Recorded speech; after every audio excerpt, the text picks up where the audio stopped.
देखो संज्ञा, संज्ञा किसे कहते हैं? तो संज्ञा किसे कहते हैं? जो शब्द किसी व्यक्ति, वस्तु, स्थान को बताते हैं उसे संज्ञा कहते हैं। संज्ञा का मतलब होता है किसी का भी नाम, चाहे व्यक्ति हो, वस्तु हो, स्थान हो, जो शब्द किसी व्यक्ति, वस्तु, स्थान आदि का बोध कराते हैं। बोध कराते मतलब बताते हैं, बोध कराते हैं, उसे संज्ञा कहते हैं। संज्ञा कहते हैं।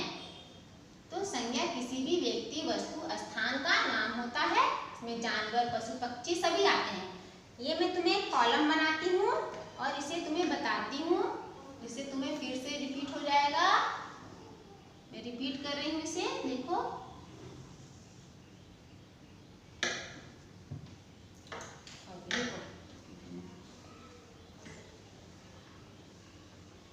ये मैं यहाँ कुछ व्यक्तियों के नाम लिखती हूँ। ये व्यक्ति, व्यक्ति में क्या आते हैं? संज्ञा में व्यक्ति किन्हें बोलते हैं? व्यक्ति होंगे जैसे तुम्हारा लड़का, लड़की, माता, पिता, भाई, बहन, ये सब व्यक्ति में आते हैं और उनके नाम भी होते हैं। मान लो किसी लड़का का नाम राम है तो वो भी व्यक्ति हुआ, राम। गीता किसी लड़की का नाम है तो ये सभी व्यक्ति में आते हैं। शिक्षक, डॉक्टर, या फिर डॉक्टर को हिंदी में क्या बोलते हैं? चिकित्सक, ये सभी व्यक्ति में हुए।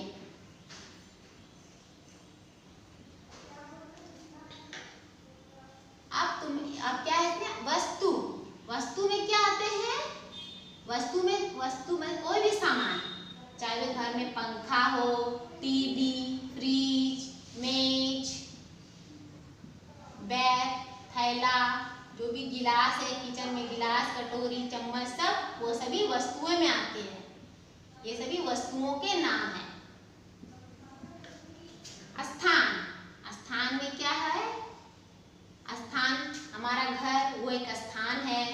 विद्यालय,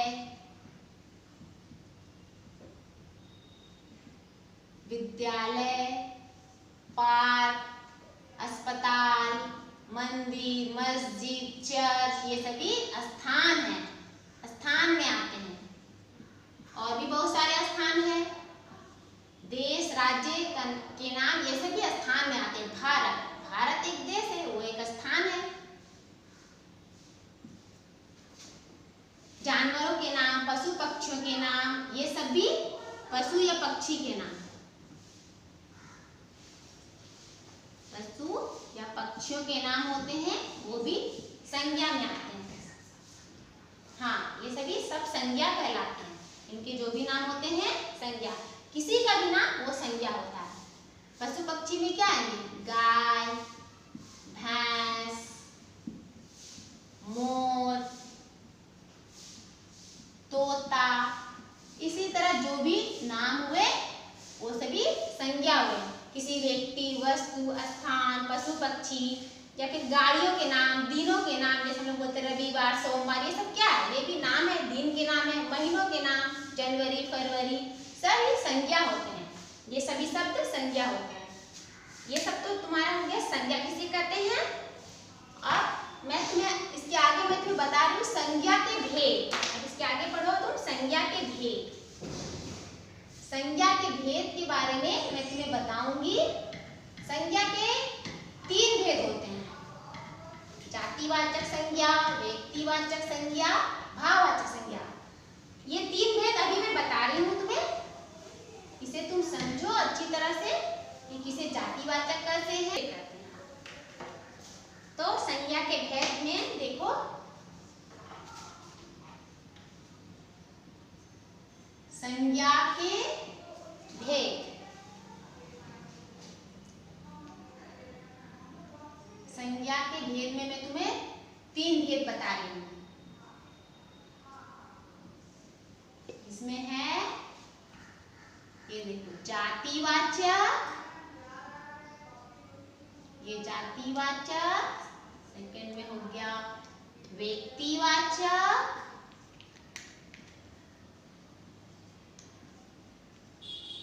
और ये तीसरा हो गया भाववाचक।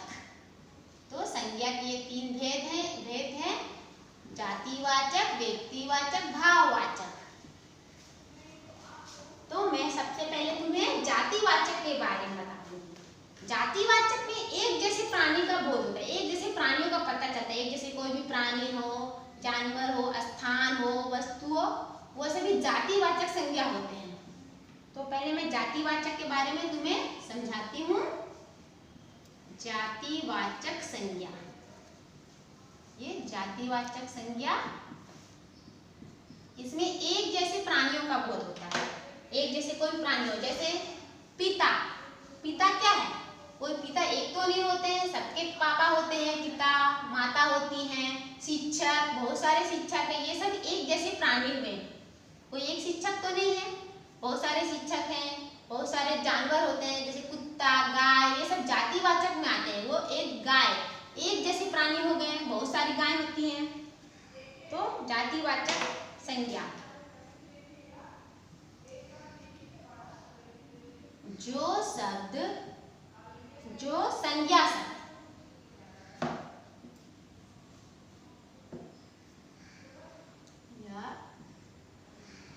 जिस संज्ञा शब्द से,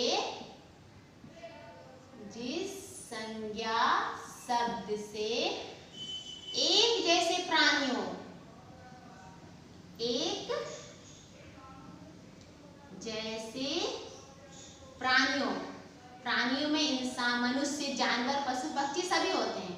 एक जैसे प्राणियों, वस्तुओं,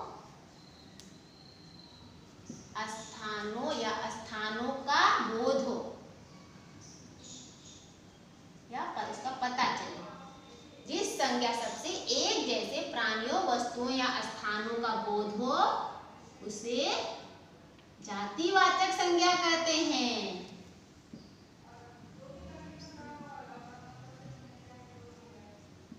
जातिवाचक संज्ञा कहते हैं। इसका मैं उदाहरण लिख रही हूँ, इससे तुम्हें अच्छी तरह समझ आ जाएगा।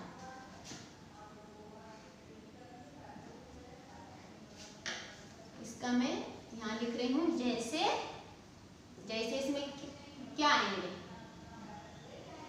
इसके उदाहरण में आएंगे लड़का। ये एक जातिवाचक संज्ञा है, क्योंकि लड़का कोई एक नहीं होता है, लड़का की बहुत सारे लड़के होते हैं। एक तरह की लड़कों की जाति हो गई। तरह पिता, पिता शब्द भी वो एक जातिवाचक संज्ञा है। अब ये सब प्राणी हो गया। गाय, कोई एक गाय तो नहीं है ना, गाय की जातियां होती है, तो वो गाय एक प्राणी है और वो भी एक जातिवाचक शब्द है, जातिवाचक संज्ञा का शब्द है। वस्तुओं, वस्तुओं में क्या है? पंखा, या घर में जो भी है, गिलास, कोई एक, बहुत सारे गिलास होते हैं, बहुत सारे पंखे हैं। स्थान, स्थान में जैसे मंदिर है, विद्यालय है, ये जो शब्द लिख रही हूं मैं, ये सभी जातिवाचक संज्ञा के उदाहरण हैं। इत्यादि और भी बहुत सारे हो सकते हैं। तो ये सभी जातिवाचक संज्ञा के उदाहरण हैं। अब मैं तुम्हें व्यक्तिवाचक संज्ञा बता रही हूँ।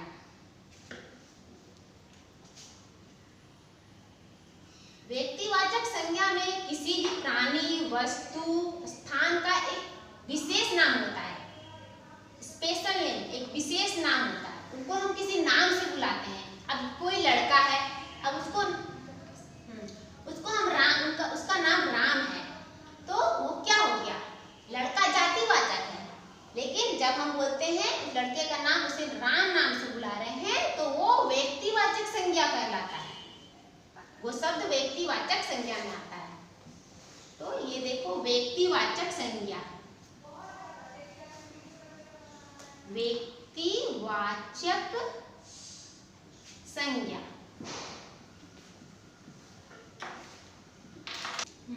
अब मैं तुम्हें व्यक्तिवाचक संज्ञा बता रही हूँ।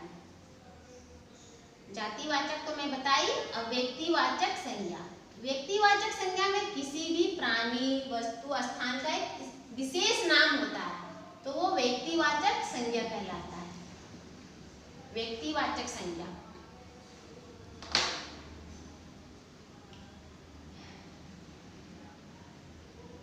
जिस संज्ञा शब्द से,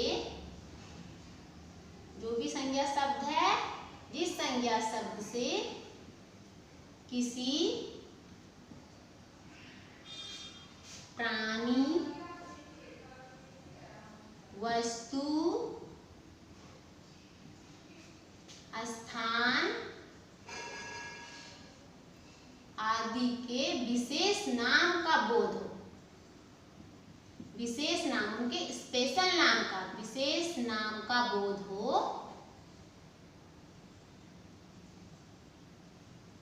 उसे व्यक्तिवाचक संज्ञा कहते हैं। उसे व्यक्तिवाचक संज्ञा कहते हैं। इसमें किसी का एक विशेष नाम होता है। इसका उदाहरण मैं लिखूंगी तो तुम्हें अच्छी तरह समझ आ जाएगा। ये मैं उदाहरण दे रही हूँ कुछ, जैसे इसमें आएंगे, मान लो कोई लड़का है, लड़का जातिवाचक है, लेकिन जब उस लड़के को हम राम नाम देते हैं तो क्या आता है? राम, राम, ये उस लड़के का नाम हुआ, एक उसका लड़के का विशेष नाम हो गया, तो वो व्यक्तिवाचक संज्ञा हो गया। हमारे प्रधानमंत्री, क्या नाम है उनका? नरेंद्र मोदी। प्रधानमंत्री जातिवाचक है, क्योंकि प्रधानमंत्री तो हर देश में होते हैं। प्रधानमंत्री मतलब जातिवाचक संज्ञा है, लेकिन नरेंद्र मोदी हमारे प्रधानमंत्री, तो नरेंद्र मोदी हमारे प्रधानमंत्री का नाम है, विशेष नाम हो गया, तो वो व्यक्तिवाचक संज्ञा हो गया। अब ताजमहल, ताजमहल क्या, सॉरी एक मिनट,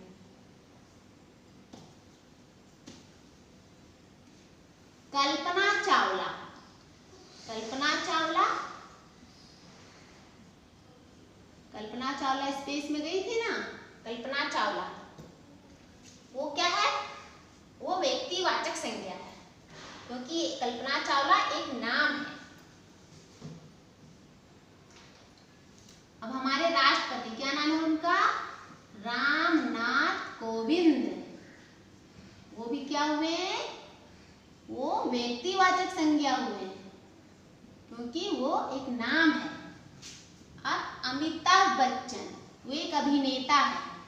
अभिनेता क्या हुआ? अभिनेता तो बहुत सारे हैं, लेकिन जब हम बोलते हैं अमिताभ बच्चन, तो एक अभिनेता का नाम लिए तो एक विशेष नाम हो गया, तो वो व्यक्तिवाचक संज्ञा हुआ। तो ये सभी किसी का भी नाम, चाहे तुम्हारा भी नाम हो, किसी का भी नाम हो, मम्मी का, पापा का, जब एक नाम होता है तो वो है व्यक्तिवाचक संज्ञा। अब ये है, इसमें नदी, ये मान लो मैं नदी का नाम बोल रही हूँ, नदी का कौन सी नदी है? नदी का नाम गंगा, तो गंगा एक नदी है। नदी तो बहुत सारी, लेकिन गंगा एक नदी है, तो वो गंगा व्यक्तिवाचक संज्ञा हो गया, क्योंकि वो एक नदी का नाम है। इसी तरह ताजमहल, ताजमहल क्या है? एक इमारत का नाम है, एक प्रसिद्ध इमारत है, मकबरा है, तो ताजमहल, हाँ, ताजमहल ये भी एक इमारत का नाम है, एक विशेष नाम हुआ ताजमहल, एक नाम है ये, इसलिए व्यक्तिवाचक संज्ञा हुआ। इसी तरह और भी नाम बोलो, जैसे क्या हुआ? लाल किला, वो भी है, वो व्यक्तिवाचक संज्ञा है, क्योंकि लाल किला इंडिया में है, एक है स्पेशल नेम हो गया। महेंद्र सिंह धोनी, सचिन तेंदुलकर, जो भी हैं क्रिकेटर लोग, वो क्रिकेटर हैं, क्रिकेटर बहुत सारे, पर जब हम लेंगे महेंद्र सिंह धोनी या सचिन तेंदुलकर, तो वो व्यक्तिवाचक संज्ञा हो गई।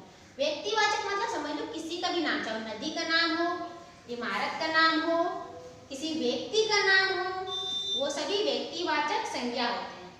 हाँ, किसी मंदिर का नाम है, मानो मंदिर है तो कौन सा मंदिर, जैसे बोकारो में क्या है, जगन्नाथ मंदिर है, तो ये हो गया व्यक्तिवाचक संज्ञा, जगन्नाथ मंदिर। तो एक मंदिर का नाम है, मंदिर सिंपल एक जातिवाचक है जब मंदिर बोलते हैं तो, लेकिन जब हम जगन्नाथ मंदिर बोलेंगे तो व्यक्तिवाचक संज्ञा होगा, क्योंकि वो एक मंदिर का नाम हो जाता है। इसी तरह बहुत सारे चीजें हैं, नदी हो गई, गंगा, यमुना।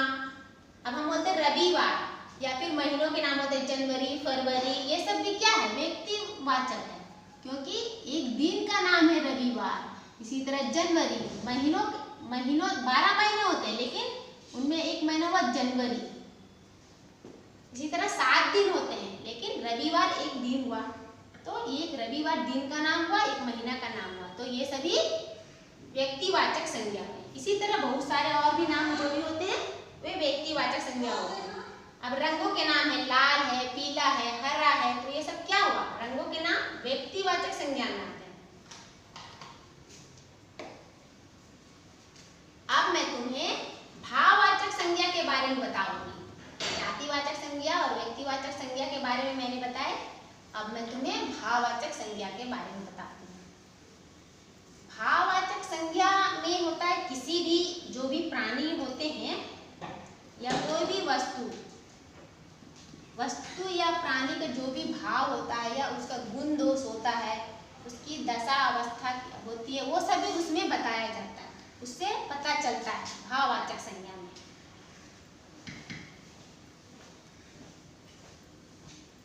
अब मैं भाववाचक संज्ञा लिख रही हूँ, ये तुम देखो।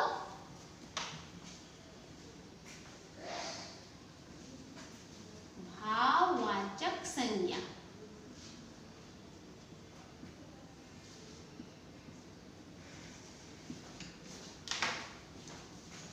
भाववाचक संज्ञा में किसी प्राणी या वस्तु की, तो जिस संज्ञा शब्द से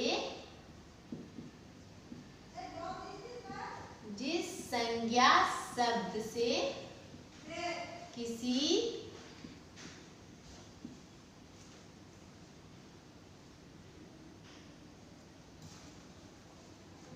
प्राणी या वस्तु, किसी प्राणी या वस्तु के गुण दोष, उसका दशा या भाव का पता चलता है,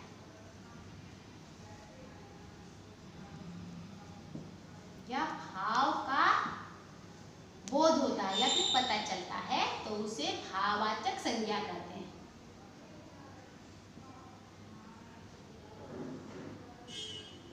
उसे भाववाचक संज्ञा कहते हैं।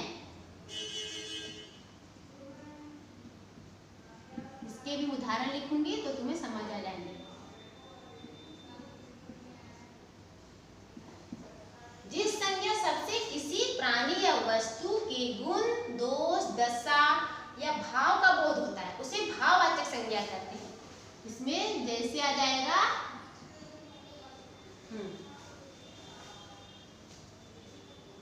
जैसे गुण में क्या होता है, ईमानदारी एक गुण है, ईमानदारी, सच्चाई, ये सब क्या है, एक गुण है, ईमानदारी, सच्चाई। इसी तरह दोष भी होते हैं। अब किसी में बुराई है तो वो एक दोष हो गया, मूर्खता, ये सब क्या है, ये सब भाववाचक संज्ञा है, क्योंकि ये गुण दोष है। ये देखो, फिर एक है भाव, इसमें भाव भी दिया है, दशा भी दिया है। तो बचपन क्या है, एक दशा है, एक बचपन। दशा का मतलब वो अवस्था या दशा कुछ भी हो सकता है, बचपन। बुढ़ापा, ये सब दशा है और ऐसे भी भाववाचक संज्ञा के उदाहरण है। भाव, अब जैसे कोई देश गुलामी बोलते हैं, गुलामी शब्द ये क्या है, ये भी एक दशा है। एक आजादी, किसी में आजादी की भावना होती है तो वो भाव हो गया। मिठास, ये सब भी क्या है? भाववाचक संज्ञा है।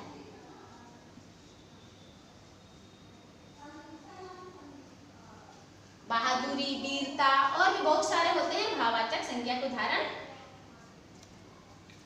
तो ये है हमारा जातिवाचक संज्ञा, व्यक्तिवाचक संज्ञा और भाववाचक संज्ञा।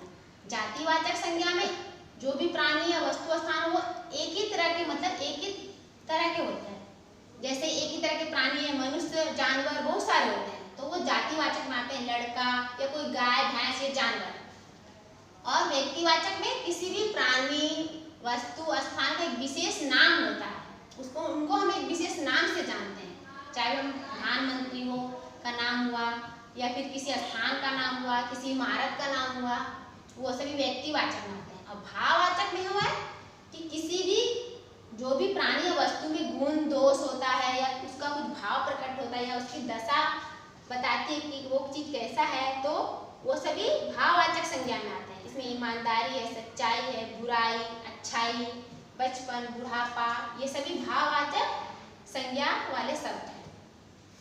अब मैं तुम्हें, ये सब तो तुम समझ गए, अब मैं तुम्हें आगे बताती हूँ, कुछ वाक्य लिखूंगी और उसमें तुम्हें जातिवाचक संज्ञा, व्यक्तिवाचक संज्ञा और भाववाचक संज्ञा को अलग अलग करके दिखाना है। उस वाक्य में ये तीनों संज्ञा रहेंगे, इन तीनों संज्ञा वाले शब्द रहेंगे और तुम्हें ढूंढना है। तो चलो मैं लिखती हूँ और तुम सब मेरे साथ उसको ढूंढो, शब्द को।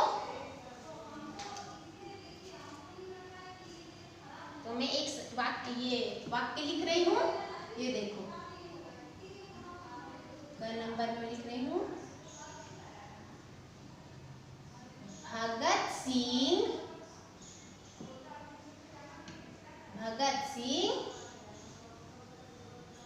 देश की आजादी के लिए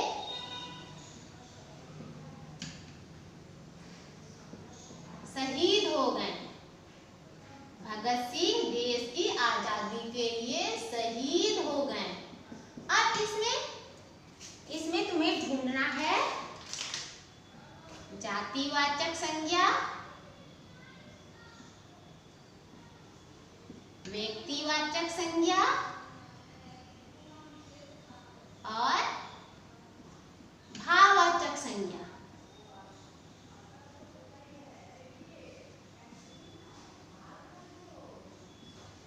अब हमें ये तीनों ढूंढना है।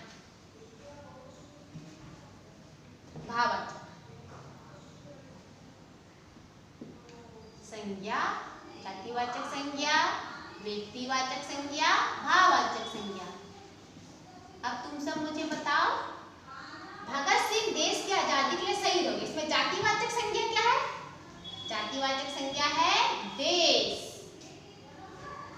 देश जातिवाचक संज्ञा है, क्योंकि एक जैसे बहुत सारे देश हैं, देश तो बहुत सारे हैं, भारत, जापान, चीन, नेपाल, पाकिस्तान, तो देश सब एक जातिवाचक संज्ञा है। व्यक्तिवाचक क्या है? भगत सिंह एक नाम है, एक विशेष नाम है। भगत सिंह हो गए व्यक्तिवाचक संज्ञा।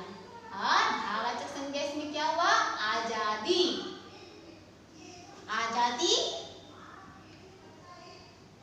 भाववाचक संज्ञा।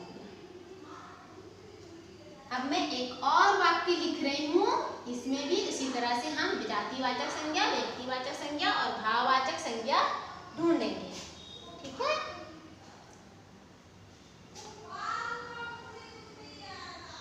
रमेश की मूर्खता देखकर बच्चे हंस पड़े। रमेश की मूर्खता देखकर बच्चे हंस पड़े। अब इसमें जातिवाचक संज्ञा, व्यक्तिवाचक संज्ञा,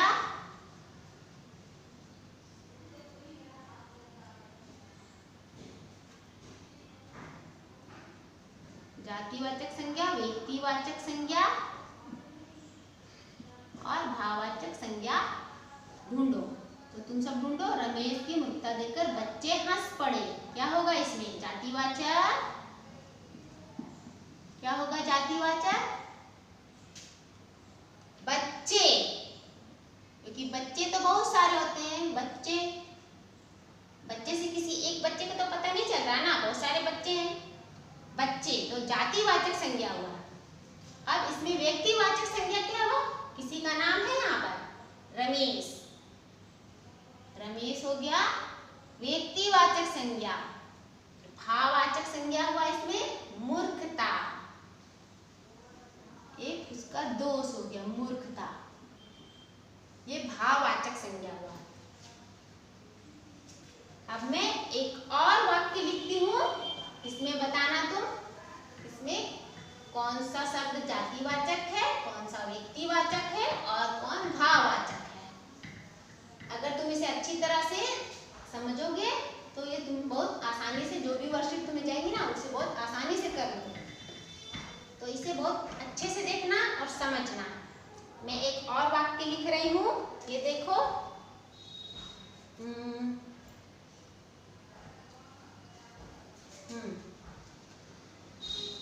ये मैं लिख रही हूँ वाक्य एक और।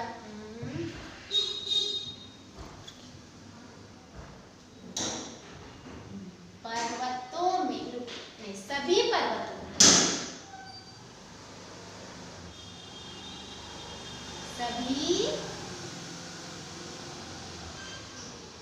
पर्वतों में एवरेस्ट की ऊंचाई सबसे अधिक है। सभी पर्वतों में एवरेस्ट की ऊंचाई सबसे अधिक है। अब इसमें हमें जातिवाचक, व्यक्तिवाचक और भाववाचक संज्ञा शब्द को ढूंढना है। हाँ, ये देखो। तो इसमें जातिवाचक शब्द कौन सा होगा? बोलो। जातिवाचक शब्द है, कौन सा है जातिवाचक संज्ञा? इसमें है जातिवाचक संज्ञा है पर्वतों। पर्वतों को एक नहीं है, बहुत सारे पर्वत होते हैं, इसलिए पर्वतों जातिवाचक संज्ञा हो गया। इसके बाद है व्यक्तिवाचक संज्ञा। व्यक्तिवाचक संज्ञा क्या होगा इस वाक्य में? क्या होगा बोलो? एवरेस्ट। एवरेस्ट एक पर्वत है। एवरेस्ट है ना, हाईएस्ट माउंटेन, ये सबसे ऊंचा पर्वत है एवरेस्ट। एवरेस्ट। और भाववाचक संज्ञा, भाववाचक संज्ञा क्या है इसमें? क्या हुआ बोलो? सभी पर्वतों में एवरेस्ट की क्या ऊंचाई, तो ऊंचाई हो गया भाववाचक संज्ञा। ये सभी इस तरह से किसी भी वाक्य में हम जातिवाचक, व्यक्तिवाचक और भाववाचक संज्ञा इस तरह से ढूंढकर लिख सकते हैं, अगर उस तरह का शब्द हो तो उसमें। तो इस तरह ये तुम अच्छी तरह से, ये सब तुम जो मैं तुम्हें बताई हूँ संज्ञा और संज्ञा के लिए, इसे अच्छी तरह से इसका अभ्यास करो, इसको देखो अच्छी तरह से और समझो और ध्यानपूर्वक देखना। और जो भी वर्कशीट, जो भी तुम्हें जा रही है इससे रिलेटेड वर्कशीट, वो सब अच्छे से बनाना। अगली बार मिलते हैं। Bye bye.